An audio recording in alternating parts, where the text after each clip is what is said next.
Well, it has been a big morning for Donald Trump on multiple fronts. He selected JD Vance to be his running mate, and he's had his documents case thrown out of a Florida court. Plus, he's alive. There is that. Joining us live now is the former special assistant to the former President Donald Trump, Andrew Giuliani. Andrew, good to talk to you again. Firstly, JD Vance, the likely next VP of the US. Your thoughts on his pick? Yeah, well, I mean, the news stories with Donald Trump, they turn over really quickly, don't they? I mean, just 24 hours ago, you and I were talking about a bullet that missed him by a millimeter, and now you can talk about the documents case. You can talk about vice presidential nominee JD Vance. JD Vance was somebody who 8 years ago was not a Trump fan, and over the last 5 or 6 years, he has really become one of his biggest backers, somebody who formed a very, very close relationship with Don Jr., somebody who's been out there throughout all of the different felony charges against Donald Trump over the last bunch of years throughout the trial. He was at the trial in Lower Manhattan just a month ago on multiple occasions supporting Donald Trump in this case. And he was one of the couple finalists. And if my understanding is correct, and when I spoke to the former president yesterday, he was still trying to make his final decision on this. This was a really, really close call, and he decided to go with Vance by a whisker. Andrew, that change in language from JD Vance, that change in position, is that because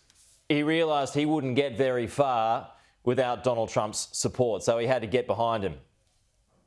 Yeah, that's definitely a possible theory. And, you know, for those I think that have been around politics, many will probably lean that way. You could also look at it, though, that and take his words for what he said, which is, you know, he didn't necessarily always like some of the things that Donald Trump tweeted out, but he loved his policies.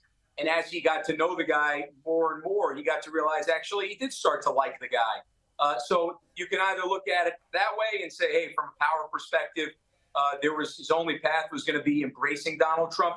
Or you could actually say that, hey, look, he saw Donald Trump as a candidate first, didn't love him as a candidate, but really liked him as a president, liked his policy changes, and then the bond that he formed with the Trump family and then with Donald Trump might have sealed the deal for this whole thing. Andrew, we know you've got a line to Donald Trump. Is he going to appear tonight? Is he going to speak tonight? What's the word?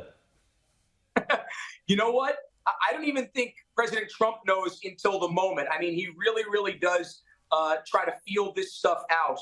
My feeling is that he probably waits until Thursday night to speak and really has the buildup in all this.